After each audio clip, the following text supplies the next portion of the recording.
They say if you go into the abandoned Hollow Ridge Asylum after dark, it will call your name. And if it does, you may never come out. Hollow Ridge Asylum has been empty for over 30 years. It's deep in the woods outside town, hidden behind broken gates and overgrown paths.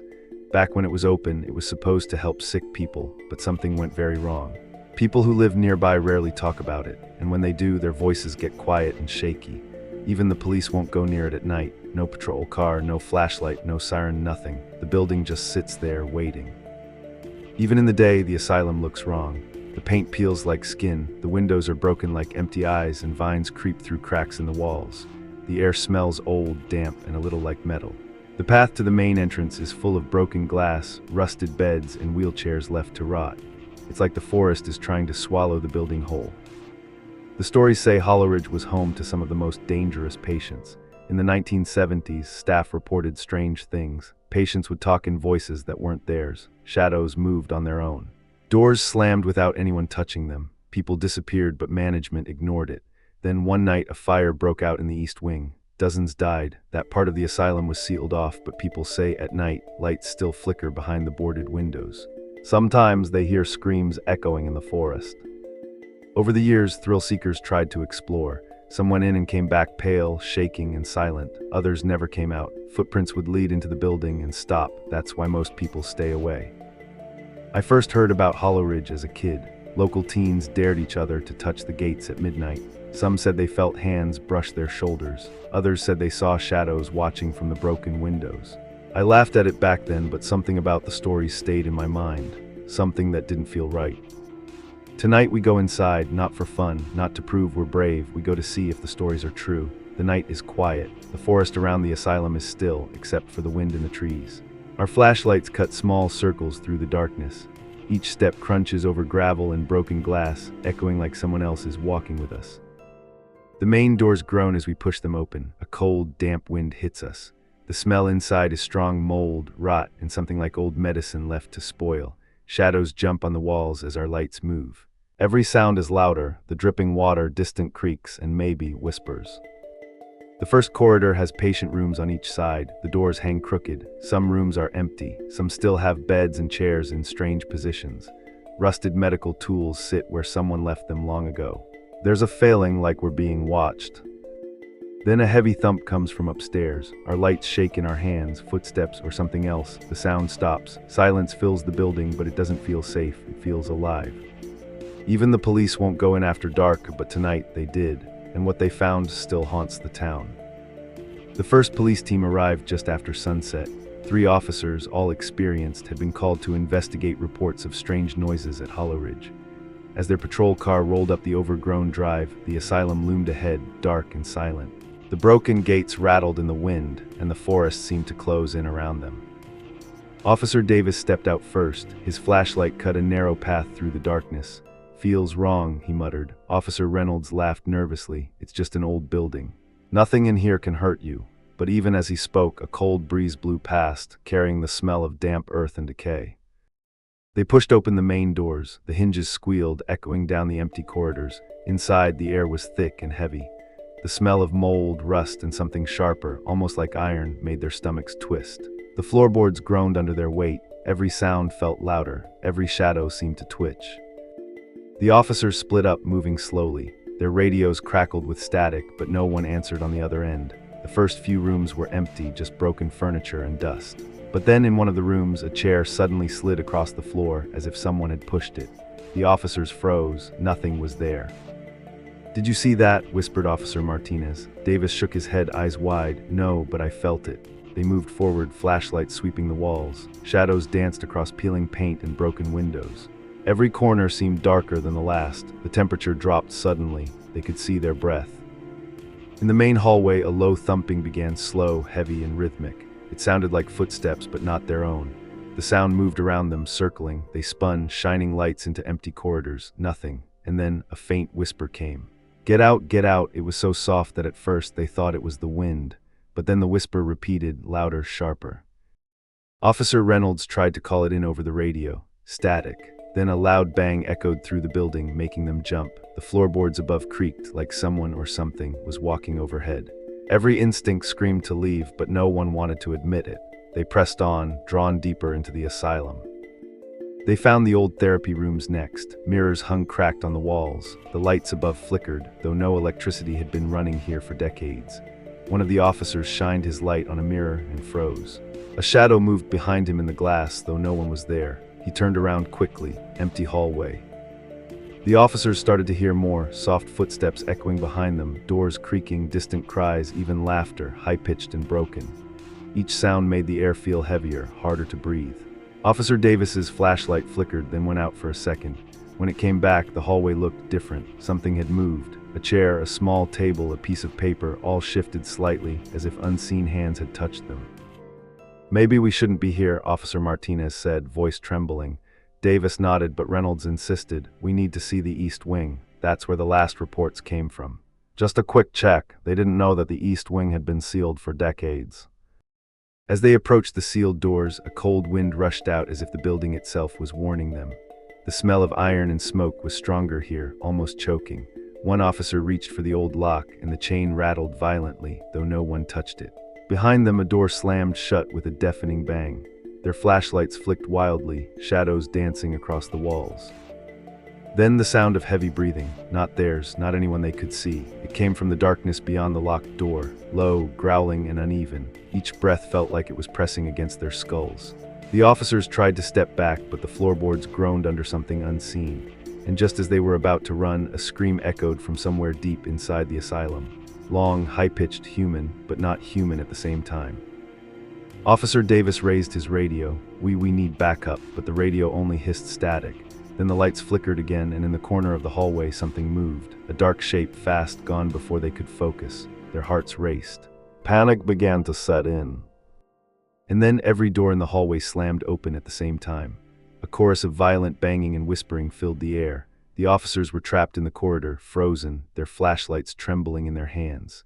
Something unseen was moving around them, circling, listening, watching, waiting. The East Wing door began to creak open slowly. The East Wing, sealed for decades, is finally open, and what's inside will make your blood run cold. The police officers stepped cautiously into the East Wing. The heavy door groaned on its hinges as if it hadn't moved in 30 years. Dust rose in the beam of their flashlights, swirling in the cold, stale air.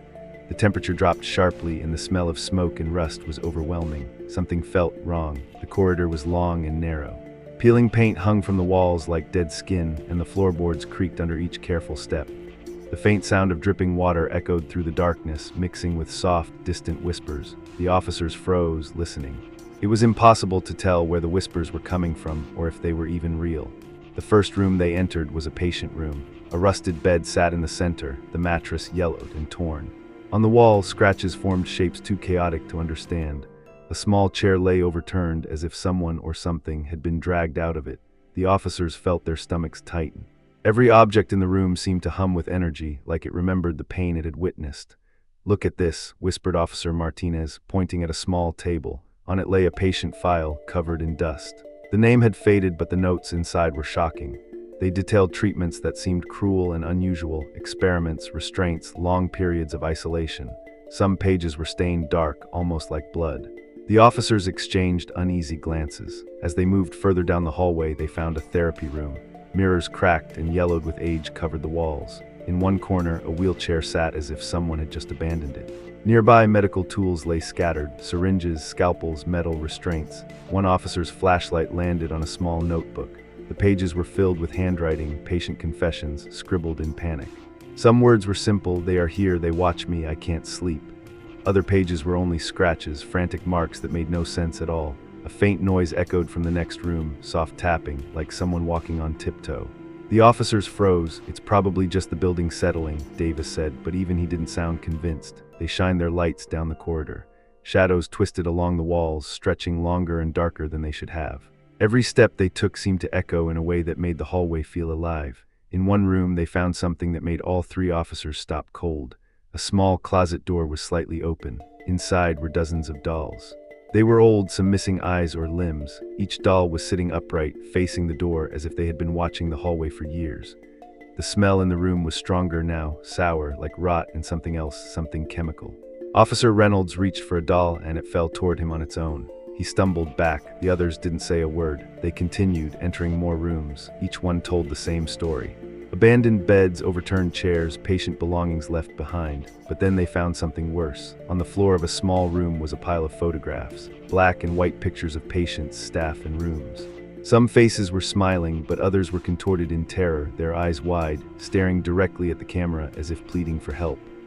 A cold draft brushed past them, and one officer swore he heard a whisper from one of the photographs. "Don't leave me." By now, every step made them more uneasy. The east wing seemed endless, a maze of corridors and locked rooms. Behind some doors, rusted wheelchairs sat, chains dangling from the ceiling.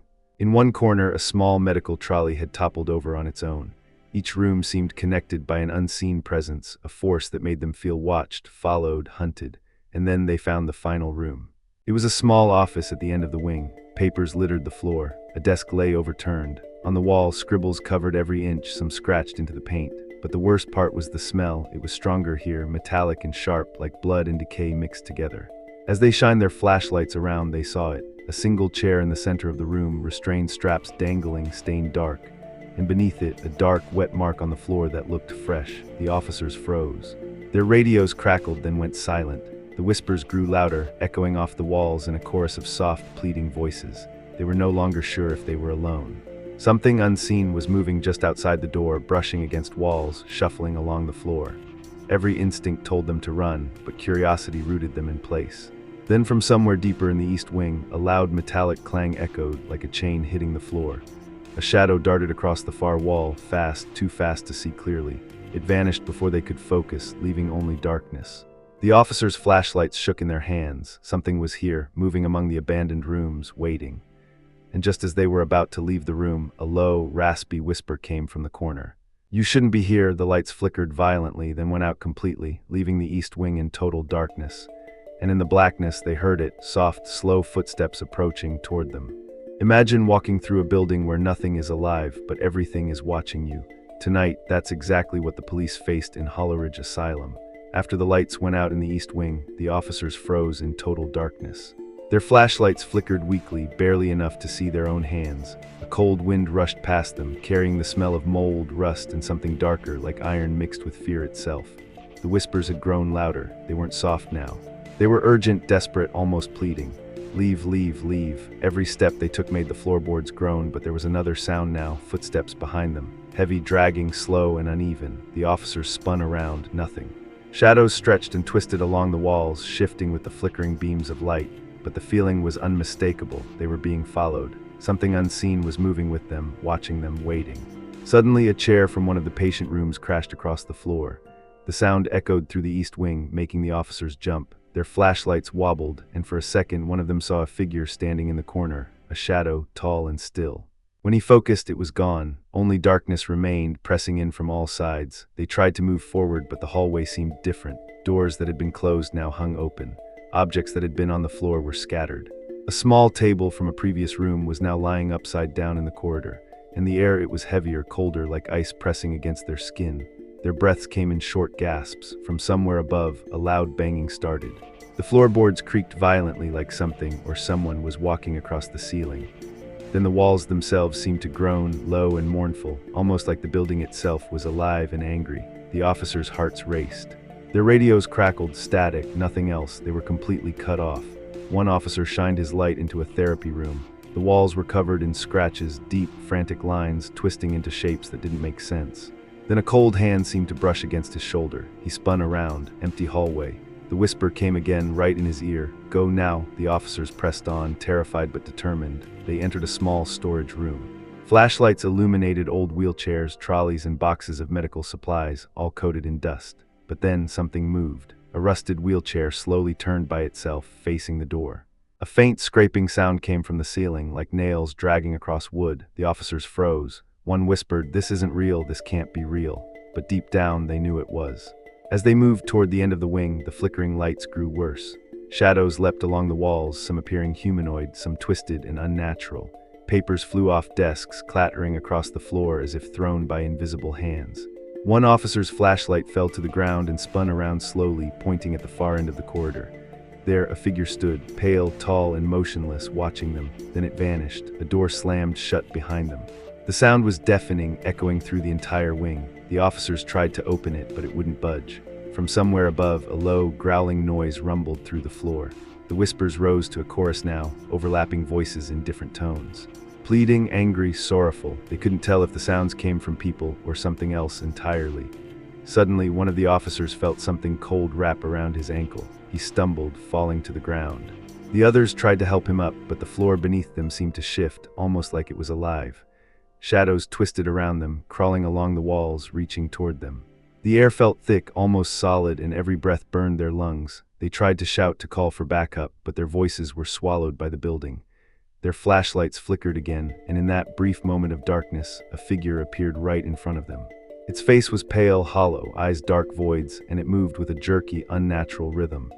One officer screamed, stumbling backward. The figure didn't make a sound, it just stared. Then it vanished, leaving only an icy chill and the faint sound of a heartbeat, not theirs, but something else's. The officers realized then that the East Wing was not just haunted, it was alive in a way they couldn't understand. Doors slammed, objects moved, whispers circled around them. Each second felt like minutes. Each shadow seemed to stretch and grab at them. Their fear was total, consuming, impossible to escape. And just when they thought they might finally reach the end of the corridor, the lights flickered one last time. In that instant, they saw hundreds of shadows standing at the end of the hall, all staring. Hollow eyes, twisted faces, silent but full of rage and pain. And then, before they could react, everything went black. The officers realized they were trapped. The whispers grew louder.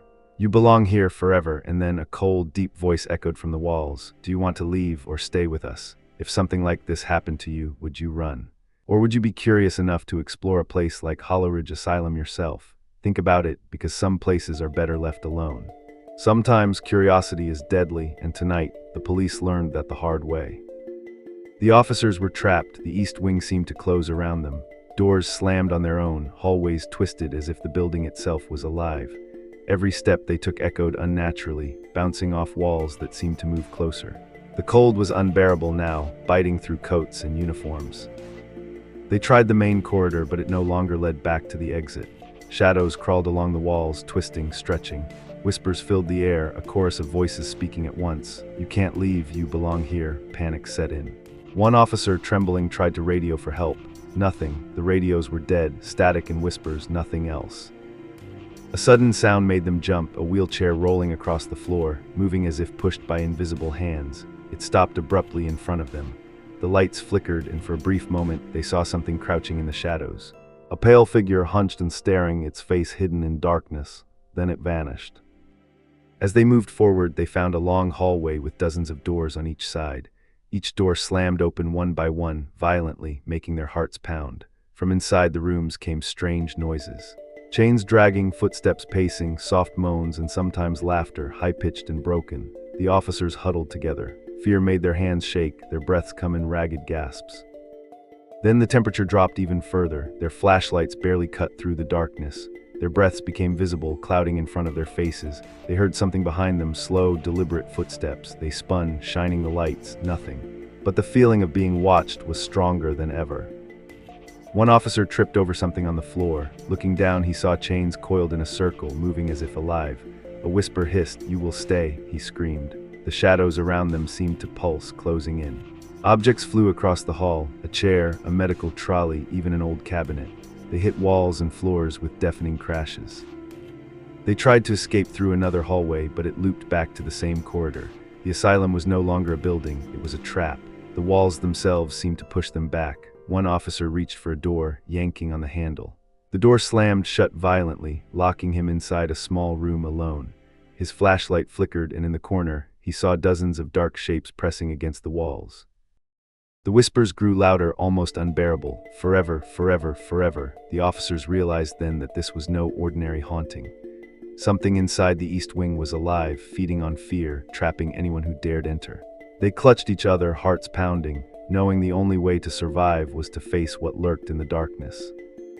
A low growl echoed from the far end of the hallway. Something moved in the shadows, fast, jerky, and inhuman. Every building has a past, but some pasts should never be uncovered.